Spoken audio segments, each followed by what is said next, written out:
Hello, I'm Francis Seeley from Global Net 21 and Info Voices, and I'd like to welcome you to this webinar this evening. These are webinars we do regularly where we try to discuss some of the big issues that impact on us. Now, we have dealt in Global Net 21 quite often with education transformation. We've done quite a few webinars, we've done some meetings, including some in the House of Commons. And in this webinar, we've got Bryan Alexander with us, who I'll introduce in a minute. And Bryan is going to talk about future trends of education in the digital world, which is a really, really important discussion that conventional education really hasn't got to grips with yet. And I'm hoping that we can look at some of the issues here. Now, if you're watching, you can, on the webinar system, you can put your comments in the chat box on the right. If you're watching on the stream on Facebook, then please put your comments on the comment box below the live stream. And if you can and you want to, you can please share this with your own timeline or with any groups that you think might be interested, and then we get a wider dissemination. Anyhow, Bryan, thank you for joining us today. And it's great to have you here. Maybe we could start this interview by you telling us a little bit about yourself and your interest in education. I'm happy to, Francis. Can you hear me all right? Yep, we can hear you. Excellent. Greetings, everyone, from the East Coast of the United States. I'm Bryan Alexander, and I'm very grateful for the chance to be on this webinar. I'm a futurist. I specialize in the future of higher education. So my interest in this comes from being a professor at two different institutions, from working with nonprofits in the higher education space, from writing, consulting, and speaking extensively about higher education. I'm particularly curious about the role of technology as it shapes education. My particular focus beyond that is post-secondary education, although I do speak and explore primary and secondary as well as corporate training. You actually just said you're an education futurist. What does a futurist mean? I mean, what are you looking at? Well, usually it means we take an awful lot of abuse, but that's not unique to our profession. Futurists help people think more clearly, more creatively, and more effectively about the future of their particular domains.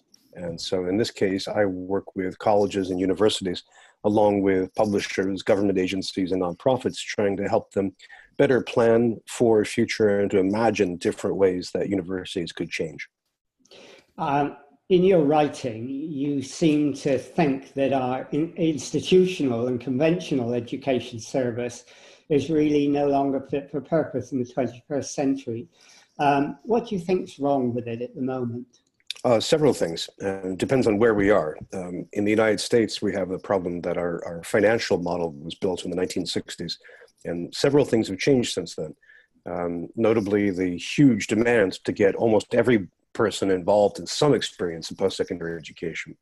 So really, I mean, globally, we're suffering from institutions straining at the seams to be able to accommodate this. And that takes different appearances in different countries. In countries like India, in parts of the sub-Saharan Africa, we have the issue of trying to improve teacher training. In countries that have older populations, such as Northern Europe, we have the pivot away from a focus on teenagers as students to lifelong learning, which is a very, very difficult and fraught transition to make. A second is that we have the enormous information revolution. We are still grappling with that. We have made some basic strides. For example, we have faculties dedicated to computer science and to new media, but we really are still caught in the phase of replicating analog practices in the digital world. So a lot of our webinars, a lot of our digital learning practices look like either at worst lectures, if not at best, very clumsy seminars. We still have yet to grapple with the fact that students are now hyper-powered learners, have access to enormous amounts of information. We're still trying to grapple with the connection between the full range of affordances, both positive and negative. And on top of this, we are still grappling with the secondary knock-on effects as the digital world transforms the world beyond education, how that then impacts education. I mean, just to pick one example, if automation leads to widespread underemployment, what happens to the mission of the university? If it's not to train people for jobs, is it also to train them for downtime? Can we rethink the entire curriculum of education worldwide in terms of what automation does well so that we can avoid doing that? I mean, is it a structural problem as well? You talked about it's still in the analog era, but it's even before that, isn't it? I mean, the classroom basis of education is a sort of factory system that was brought up in the Industrial Revolution when there was a factory system. And is one of the problems with education that we're still holding on to that factory classroom get-together system, and we're not self-directed in the way we engage? It depends on where you are. In some cases, yes, we have many holdovers from what was cutting edge in the 1880s. The Research University, for example, was designed by the Prussian government.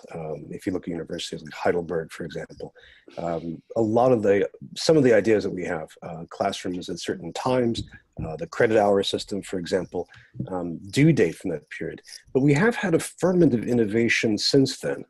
You look at, for example, the variety of constructivist pedagogies, from project-based learning to student-based learning, and those have trickled out unevenly, but across education.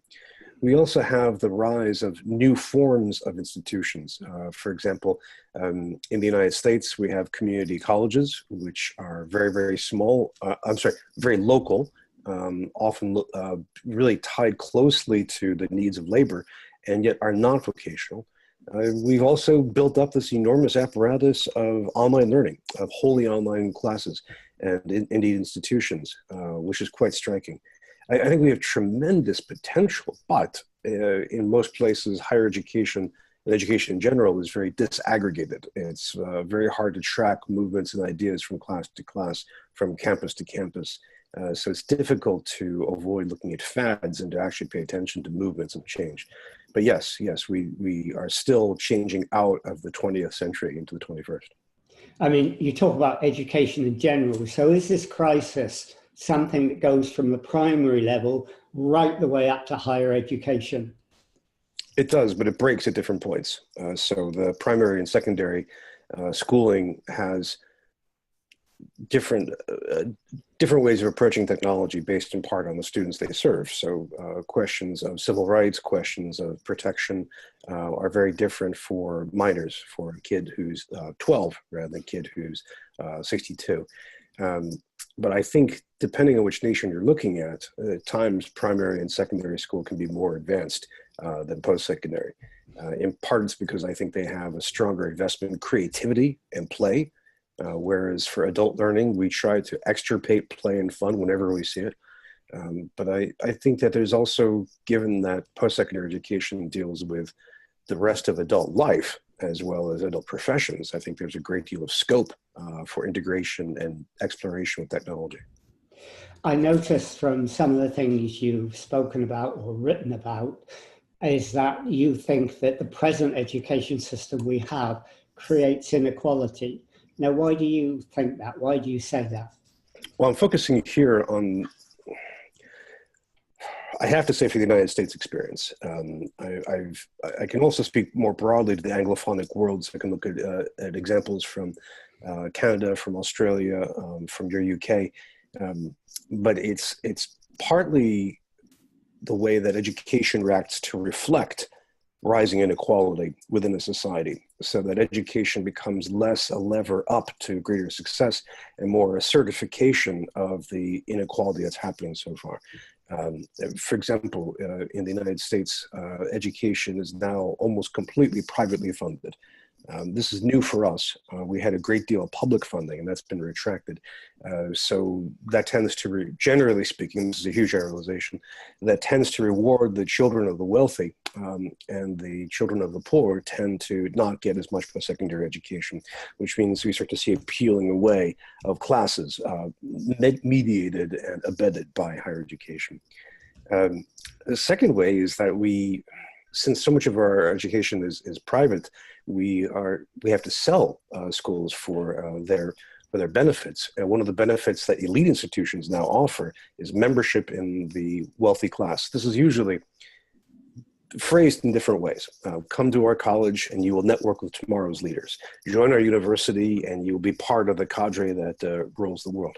But it's quite distinct and quite clear. You may have seen last week's spectacular cheating scandal in the United States. And that was the clear purpose of wealthy people getting their less than stellar student children into the elite universities for that cachet. This is a huge problem. And again, it's a big generalization because so many faculty get into teaching because they want to help the disadvantaged. They want to serve the underserved. But their institutions are often framed in a way that doesn't work. Well, you mentioned some of the things that are wrong. And when we do meetings and webinars on this, people are saying, well, how do we change it? And do you think that the two big drivers of change in education are, one, parent and student dissatisfaction, and two, technological change? I think parent and student dissatisfaction can help to some extent. It depends on the institution and it depends on the nation.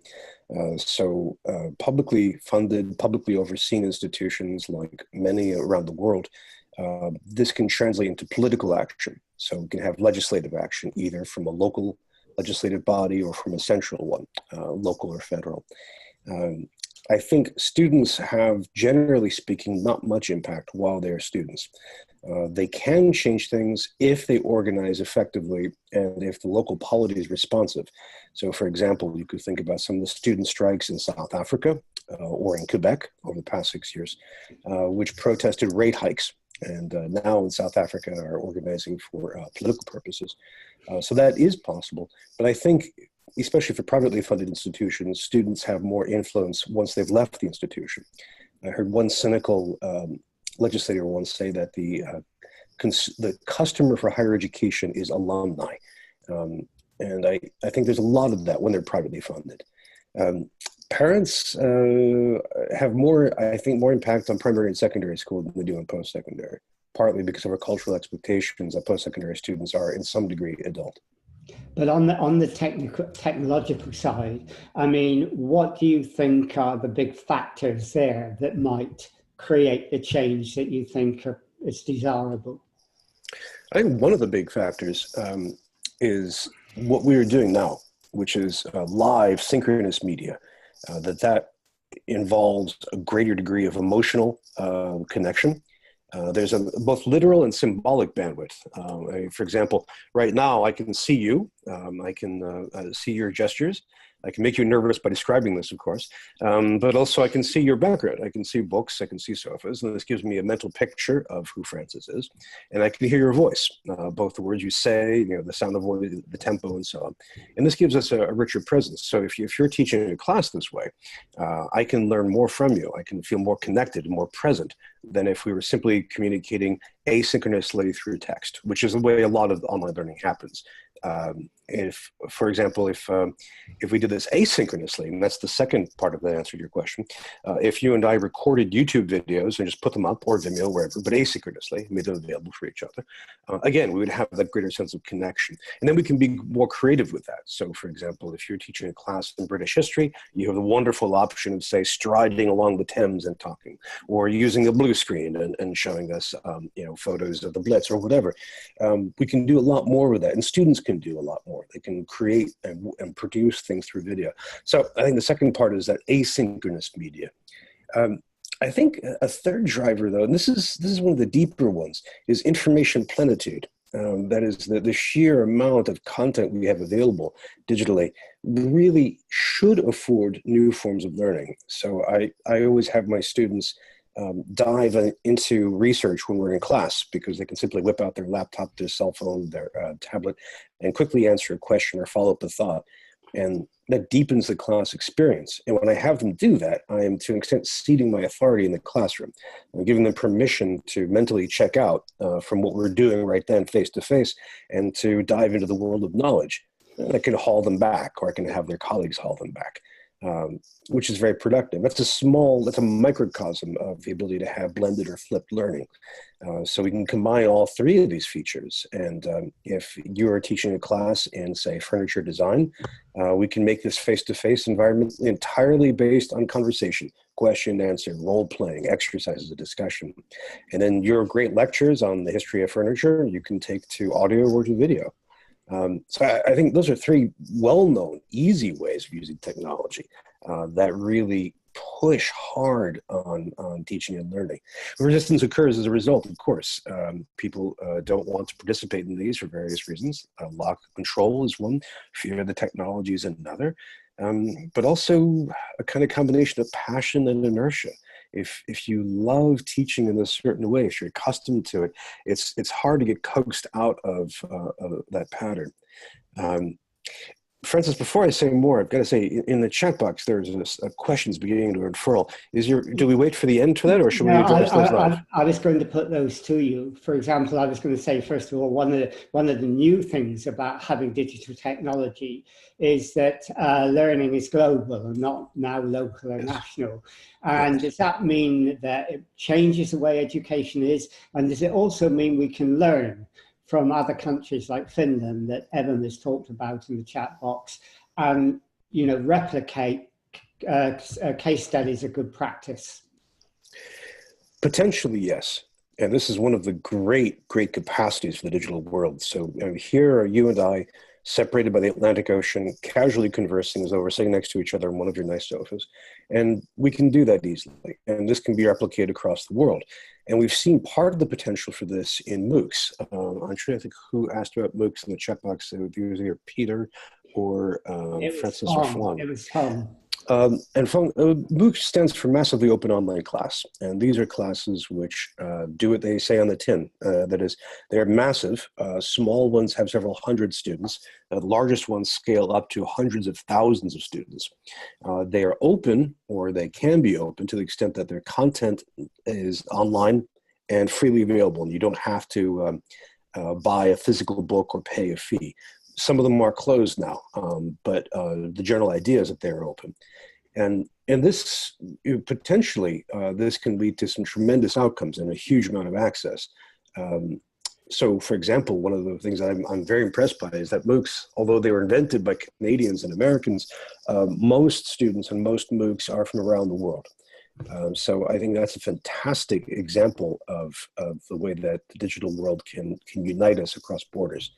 The downside, however, is that people still tend to prefer MOOCs that come from institutions they know and respect, and knowledge and respect for institutions is usually local. So we find in Australia, most students in Australia tend to take classes from Australian universities. In the United States, not just American universities, but universities that are within a 100-mile radius, and so on. I know that in France, the Francophonique Université Numérique was teaching classes in French for everyone in the Francophonic world, and they had to design a second wave of MOOCs for students in Canada and Africa because they wanted to make them even more locally relevant. Now, not to mention the current global wave of xenophobia. I mean, I'm speaking to you from the East Coast of the United States. I'm within 70 miles of our glorious leader, Trump. There's all kinds of instances that we can point to around the world, and I think that makes it harder for us to connect internationally. But the capacity is there. The technology definitely makes it available. I mean, Fong mentions that where you've got MOOCs, you've got each course is built like a book with chapters and paragraphs and webinar forms. And that's a sort of asynchronous type of learning. And David says, with this type of learning, do you find, and he's saying he finds it from his research, that people think more critically? If they're learning online than if they're learning face-to-face? Yeah. That's a lovely question.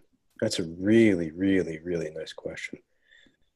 I think in part it depends on the pedagogy. So, for example, if you have a kind of physical workbook style pedagogy where the lecturer or the instructor presents material through whatever format, video, audio, text, and the learner has to repeat them or regurgitate them on tests, I think that's horrible for critical thinking. And that's not just a digital problem, that's a problem in any medium. But I think if you turn this around so that if you have discussion with fellow students, if you have creative work being done by students, whatever that might be, making a presentation, shooting video, editing memes, as long as they're doing something creative where they have to consider, reflect, sample, revise, put something forth for feedback, I think that definitely boosts critical thinking. On top of it, I'm not sure how long this will be for right now. I think there's still a degree to which the digital world defamiliarizes the face-to-face world. So people tend to think there's something unusual here. And as a result, they will think differently. They may think more creatively. That's a great question. That's a great question. So, I mean, in a way, you're talking about what's talked about over here and a number of other countries, is that in organized education this way, you're creating self-organized learning environments. Would you put it that way? You can. The digital world is fantastic for the autodidacte, for the self-directed learner. It's just a terrific way. And people use the digital world informally and informal learning for this all over the place. I mean, YouTube may be the world's greatest repository of informal learning right now. Everything from, how to change the oil in your car to how to learn Chinese verbs and so on. It's fantastic for that. The problem is, most people, most of the time, are not self-directed learners. And most primary, secondary, and tertiary school systems don't really help learners become autonomous self-directed learners. Instead, we're much better at teaching obedience and compliance. So actually teaching students the chance to carve your own path. Go back to 1946, when Vannevar Bush publishes the essay that invents hypertext in the English language, As We May Think. He posits a learner who leaps across domain, from domain to domain, trying to track a single idea. We've all done this at some point. That kind of learner is still a minority, and we have to, I think, both academic institutions have to do a better job of fostering that kind of learning practice, and I think as a society, we have to recognize that. That's where I guess the revolution is beginning in small ways. Agara Mitra in this country, a number of other people setting up those environments using computers and new technology, which is important. But when you do this and you get all this information you've written, and I've seen some of the stuff you've written, you've talked about there's a danger of information overload. How, if you're going to critically think, do you tackle that problem? I'm very fond of Clay Shirky's quick line that it's not information overload, it's filter failure. And so part of it is teaching people how to filter correctly. And there are so many filters we have available right now. It may be using an online discussion group, which are not new. I mean, they date back to the 70s, but it may be joining a trusted discussion group in order to have the discussion group help you sift your way through a torrent of information. Maybe using an open technology like RSS, which is a workhorse for me. It may be that you have to use some social media with a strategy. So for example, having Twitter lists, or having a seriously curated group of Facebook followers or follows. And it may be a carefully curated set of podcasts to listen to and YouTube instructables to download and subscribe to. But I think in many ways, we have all these filtering tools. The most powerful filtering tool is, of course, the human mind. And we don't often teach students how to do that. Instead, we teach them how to think about the information that we've selected for them. So I think training students to be, if you will, information cowboys in the giant open field of the open west of the information world, I think is much more sane and much more practical. I mean, one of the problems with the education system we've got now is it's based on instruction. Now, before that system, people learned by storytelling, and you have written a lot about storytelling. And do you think the digital age can help to bring storytelling back? It is. It already is. I mean, if you think from roughly 1900 to 1990, roughly, we had an unusual period in human history. Before that time, people often made their own stories, usually out loud, sometimes by singing, sometimes by craft, such as painting or knitting. But humans were pretty used to creating stories. We sang, we acted, we had locally based storytelling.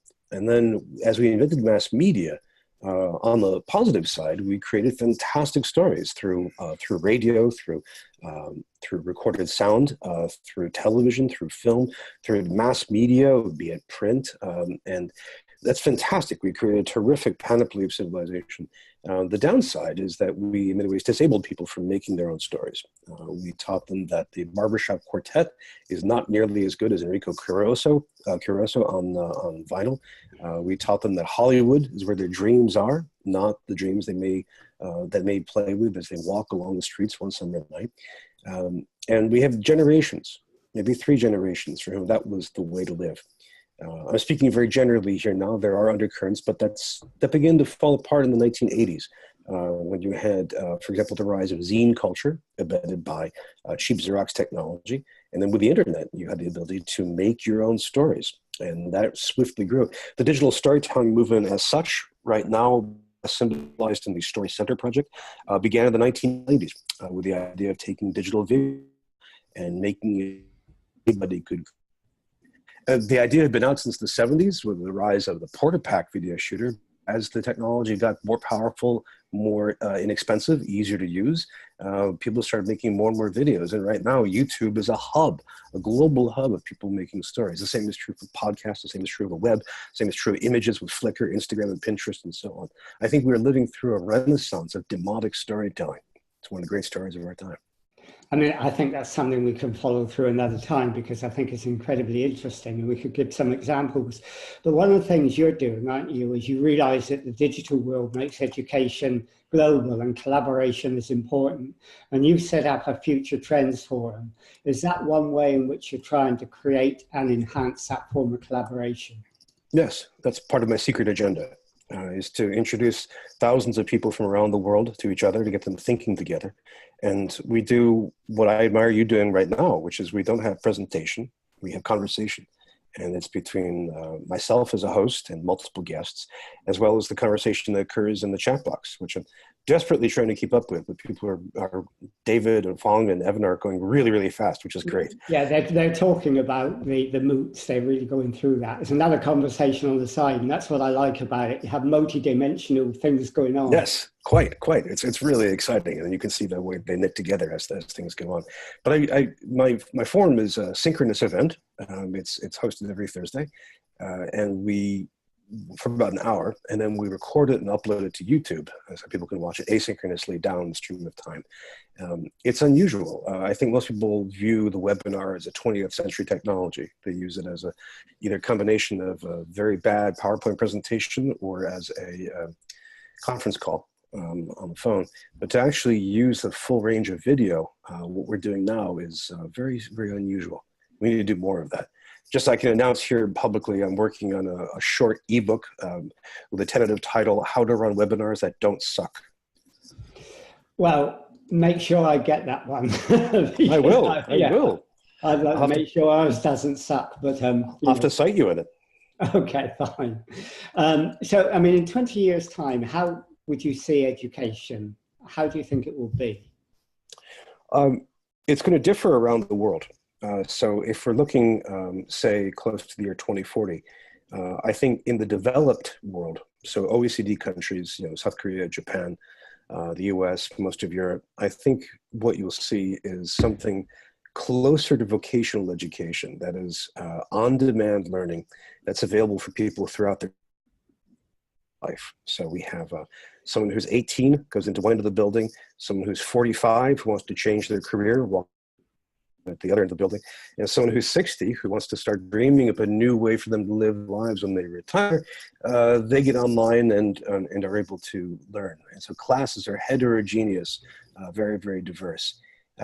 In the developing world, so let's assume for that, parts of Central Asia, India is a good question, most of Africa, you'll have something resembling what we have now, education that's focused primarily, undergraduate education on the 18 to 22-year-old learner, and postgraduate education for professional development.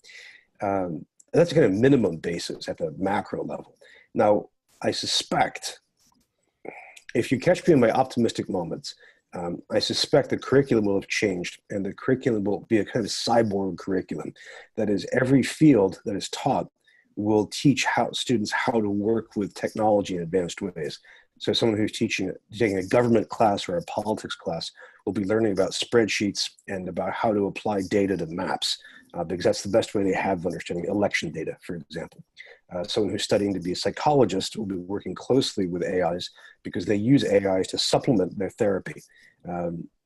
If you catch me on a pessimistic day, I think we will see a role for the humanities, mostly based on keeping people's minds occupied during large stretches of unemployment, underemployment, because the social safety net is not quite secure and income inequality has reached medieval levels. So either way, I think the STEM curriculum, science, technology, engineering, and math will continue to be enormous. Perhaps the dominant aspect of all. Beyond that, one field to really pay attention to is the full, what we call in the US, allied health, the full spectrum of healthcare, everything from medical doctors and nurses, practitioners, anesthesiologists, to people working in pharmacy, doing medical administration, digital health initiatives. That will just loom very, very large, both in the developed world, because we'll be much older, and the developing world, because they will hopefully have grown the capacity to do this. Pedagogy, I think in 20 years, I'm really, really hoping that we'll have a combination of a great deal of constructivist, learner-based pedagogy, and as well as assessment done by software. That's my hedged, caveated, tentative version. Assuming that we don't have MOOCs that are shifted entirely to teach large populations that are mobilized to become migrants because of aggressive climate change. It's assuming that we don't shift to entirely blockchain plus mobile-based devices, which are commanded by AIs very, very close to us.